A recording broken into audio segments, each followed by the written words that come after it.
कहानी की शुरुआत में हमें सिबेरिया की एक जेल दिखाई देती है जहां बहुत सारे जर्मन सैनिक ठंड में लाइन में खड़े थे। असल में जब दूसरी विश्व युद्ध खत्म हुआ, रूस ने कई जर्मन सैनिकों को पकड़ लिया था। उन्हें दिन रात कोयले की खानों में काम करने के लिए रखा गया था। हालांकि इस जेल की सुरक्षा बहुत कड़ी नहीं थी, फिर भी कोई बंदी भागने की हिम्मत नहीं करता था, क्योंकि इस जेल के चारों तरफ केवल बर्फ ही बर्फ थी। यह जेल किसी भी गांव से 18,000 किलोमीटर दूर थी। यदि कोई भाग भी जाता तो सिबेरिया की ठंड उसे जिंदा नहीं छोड़ती। जेल विशाल बर्फ के मैदान के बीच बनाई गई थी, इसलिए भागने का ख्याल किसी के दिमाग में भी नहीं आया। लेकिन इन बंदियों में एक ऐसा भी व्यक्ति था जिसकी बुद्धि बहुत तेज थी। वह अपनी पत्नी और बेटी से मिलने के लिए बेताब था। उसका नाम ह्यूबर्ट ब्रिंकफोर्ड था। उसे इस जेल में 25 साल की सजा दी गई थी और वह अपनी आधी जिंदगी यहाँ बर्बाद नहीं करना चाहता था। इसीलिए ह्यूबर्ट किसी भी कीमत पर इस जेल से भागना चाहता था। और सौभाग्य से एक दिन उसे यह मौका मिल गया। उसने एक कोयले की गाड़ी में छिपकर किसी तरह जेल से बाहर निकलने में कामयाबी पाई। जैसे ही वह बाहर आया, उसने खुले आसमान में तारे देखकर खुशी मनाई। लेकिन उसे नहीं पता था कि यह खुशी ज्यादा दिन तक नहीं रहेगी। थोड़ी दूर चलने के बाद गाड़ी अचानक रुक गई। ह्यूबर्ट ने झांका और देखा कि एक रूसी सैनिक बंदूक लिए उसके सामने खड़ा था। दुर्भाग्यवश वह पकड़ में आ गया। उसे जेल से भागने की कोशिश के लिए एक खुली कोठरी में रखा गया। यहाँ इतनी ठंड थी कि रात की बारिश ने उसकी हालत और खराब कर दी। उसे वहां कुछ घंटे नहीं बल्कि 2 दिन बिताने पड़े। 2 दिन बाद जेल का वार्डन सुबह आया और उसे बाहर ले गया।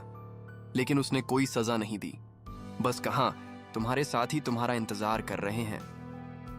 ह्यूबर्ट को कुछ राहत मिली। जब वह अपने साथियों के पास पहुंचा तो देखा कि वे सभी डंडों और लाठियों के साथ उसका इंतजार कर रहे थे। वे सभी ह्यूबर्ट से बहुत नाराज थे, क्योंकि उसकी भागने की वजह से उन्हें पिछले 2 दिनों तक खाना नहीं मिला था। अब ह्यूबर्ट समझ गया कि वार्डन ने क्या कहना चाहा। फिर बाकी बंदियों ने उस पर हमला किया और डंडों से उसे पीटा। इस पीटाई में ह्यूबर्ट इतना घायल हो गया कि उसे जेल के अस्पताल में भर्ती करना पड़ा। जेल का डॉक्टर भी जर्मन बंदी था। जैसे ही ह्यूबर्ट होश में आया, उसने डॉक्टर से कहा, मैं फिर से जेल से भागना चाहता हूँ और मुझे आपकी मदद चाहिए। डॉक्टर ने उसकी हिम्मत देखकर हैरानी जताई। इतनी परेशानियों के बावजूद ये आदमी रुका नहीं। डॉक्टर ने एक जर्मन सैनिक की तरह समझाया, इस जेल से जिंदा भागना संभव नहीं है, और यदि तुम बाहर भाग भी गए तो बाहर की कड़ाकेदार ठंड तुम्हें मार देगी। लेकिन सच तो ये है कि यहाँ रहकर भी तुम्हारी मौत तय है। कोयले की खानों में इतना कार्बन है कि यह हवा के साथ तुम्हारे शरीर में जा चुका है और तुम्हें कैंसर जैसी खतरनाक बीमारियां हो सकती हैं। फिर डॉक्टर ने कहा, तुम्हें आखिरी बार जरूर भागना चाहिए। फिर उसने ह्यूबर्ट को सभी गर्म कपड़े, स्नो शूज और जरूरी चीजें दी। साथ ही कहा कि रेलवे लाइन के पास छिपा हुआ खाना वह ढूंढ लेगा। इतना ही नहीं, उसने ह्यूबर्ट को सुरक्षा के लिए एक बंदूक भी दी। असल में डॉक्टर ने यह सब इकट्ठा किया था क्योंकि वह खुद भी इस नरक से भागना चाहता था। लेकिन हाल ही में उसे पता चला कि उसे कैंसर है और उसके पास 1 महीने से ज्यादा समय नहीं है। इसलिए उसने ह्यूबर्ट की मदद करने का फैसला किया। उसने ह्यूबर्ट को एक लंच बॉक्स भी दिया और कहा, यदि तुम बच गए तो यह लंच बॉक्स मेरी पत्नी और बेटी को दे देना और कहना कि मैं अब इस दुनिया में नहीं हूं। रात के अंधेरे में ह्यूबर्ट फिर से भाग निकला। इस बार उसने गाड़ी की जगह पैदल चलने का फैसला किया। वह पूरी रात चलता रहा और सुबह तक रुका नहीं, क्योंकि उसे डर था कि रूसी सैनिक उसे पकड़ सकते हैं। सुबह जब वार्डन को पता चला कि ह्यूबर्ट फिर से भाग गया है, वह सीधे डॉक्टर के पास गया। लेकिन तब तक डॉक्टर ने अपनी जान ले ली थी, क्योंकि वह जानता था कि ह्यूबर्ट के भागने की खबर सुनकर वार्डन बहुत परेशान होगा। इसके बाद ह्यूबर्ट पूरे उत्साह के साथ आगे बढ़ रहा था। बर्फीली तूफान को चीरते हुए जेल से भागे 9 दिन बाद उसने कुत्तों की भौंकने की आवाज सुनी। उसने पीछे देखा और एक स्लेज उसके पास आता हुआ दिखा। वह भागने का सोचने लगा, लेकिन स्लेज उसके पास से गुजर गया। फिर उसने अपनी आंखें खोली और पाया कि यह सब सपना था। असल में वह 9 दिन से लगातार चल रहा था और उसका खाना खत्म हो गया था। भूख और थकान ने उसे तोड़ दिया था, लेकिन वह रुका नहीं और आगे बढ़ता रहा। कुछ दिनों बाद उसका शरीर भी हिम्मत हारने लगा और वह भूख से बेहोश हो गया। कुछ घंटे बाद जब उसने होश पाया तो उसने एक अजीब आवाज सुनी। उसने देखा कि वहां एक सील थी। यह देखकर उसकी आंखें चमक गईं। उसने तुरंत अपनी बंदूक निकाली और निशाना साधने की कोशिश की, लेकिन कमजोरी के कारण निशाना चूक गया और सील भाग गई। ह्यूबर्ट, जो कई दिनों बाद जीवित रहने की उम्मीद कर रहा था, इस मौके को हाथ से जाने नहीं देना चाहता था। हबर्ट ने सील के पीछे भागना शुरू किया, लेकिन भागते हुए बर्फ टूट गई और वह पानी में गिर पड़ा। इससे उसके पैर में चोट लग गई। फिर भी उसने हार नहीं मानी और सील का पीछा किया। जैसे ही वह गोली चलाने वाला था, सील एक चट्टान के पीछे छिप गई। हबर्ट आगे बढ़ा, सील को फिर देखा और आखिरी गोली चला दी। सौभाग्य से गोली सील को लगी। यह देखकर हबर्ट खुशी से झूम उठा। अब उसे अपनी यात्रा में खाने की चिंता नहीं करनी थी। कई दिनों तक उसने भरपूर खाया, थोड़ा आराम किया और फिर यात्रा शुरू की। इस लंबी यात्रा में हबर्ट पूरी तरह अकेला था। चारों ओर सिर्फ बर्फ ही बर्फ थी। ऐसे माहौल में वह अपना धैर्य खो सकता था, इसलिए वह खुद से बातें करता और अपने आप को हिम्मत देता। साथ ही हमेशा अपने कंपास को देखता ताकि बर्फीली घाटी में रास्ता न भटक जाए। दिन बीतते गए। 2 महीने लगातार चलने के बाद उसने बर्फीले मैदान में एक छोटा पेड़ देखा। उस पेड़ को देखकर वह उतना खुश हुआ जैसे कोई खजाना मिल गया हो। वह दौड़ा और पेड़ को गले लगा लिया।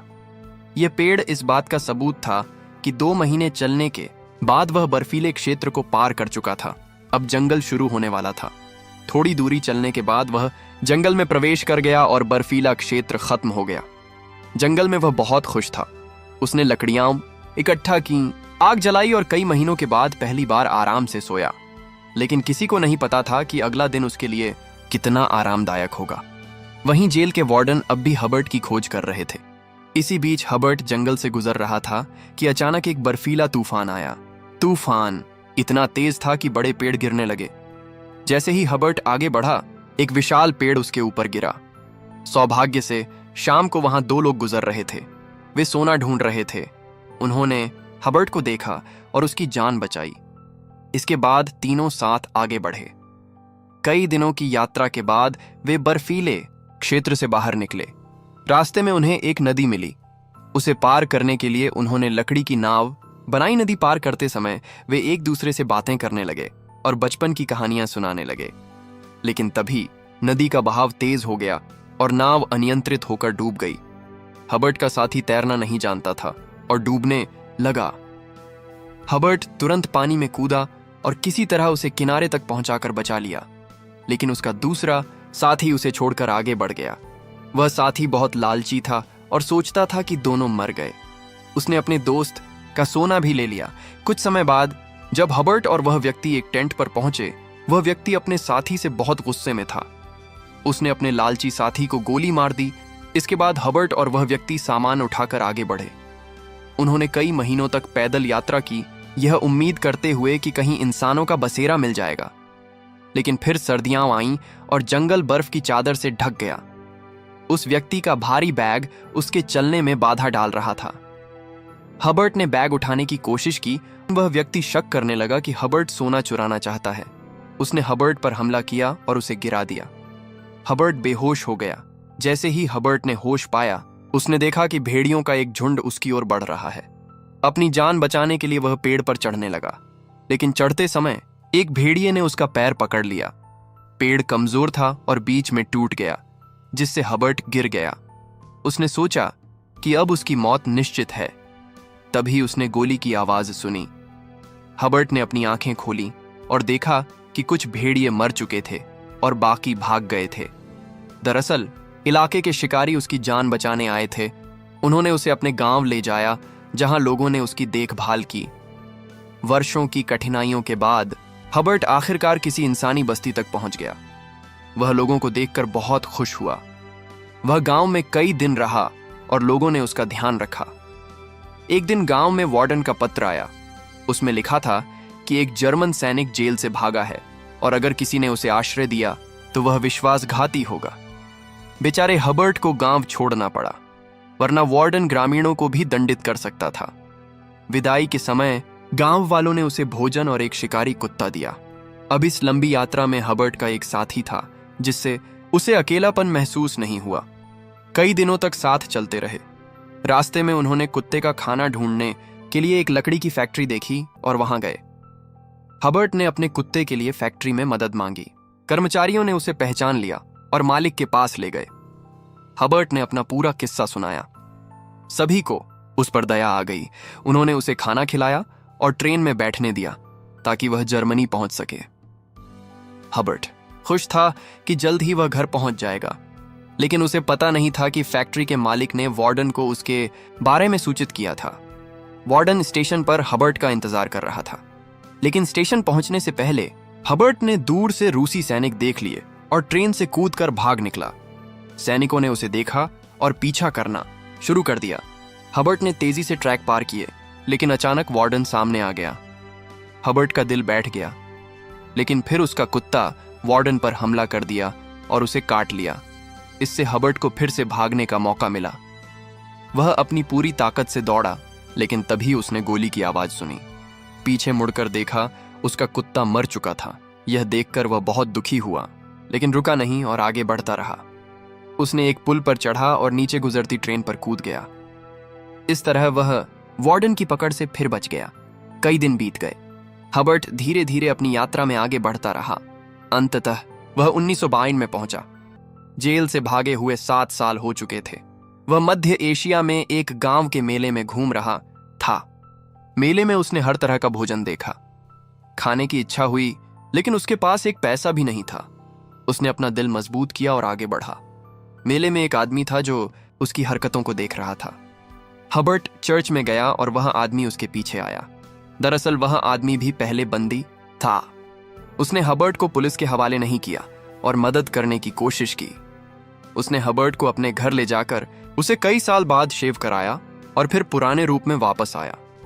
उसने हबर्ट को नई पासपोर्ट दी ताकि वह रूसी सीमा पार कर जर्मनी पहुंच सके। हबर्ट उसकी मदद से बहुत खुश हुआ। उसने धन्यवाद कहा और रूसी जर्मनी सीमा की ओर निकल पड़ा। कुछ हफ्तों बाद हबर्ट सीमा पर पहुंचा। उसने अपने पासपोर्ट को रूसी सैनिक को दिखाया। उसे डर था कि सैनिक उसे पहचान न लें या नकली पासपोर्ट पकड़ लिया जाए, लेकिन सौभाग्य से ऐसा कुछ नहीं हुआ और सैनिक ने उसे सीमा पार करने दिया।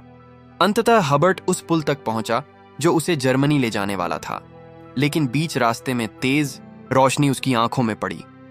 उसने आंखें खोली और देखा कि वार्डन उसके सामने खड़ा था।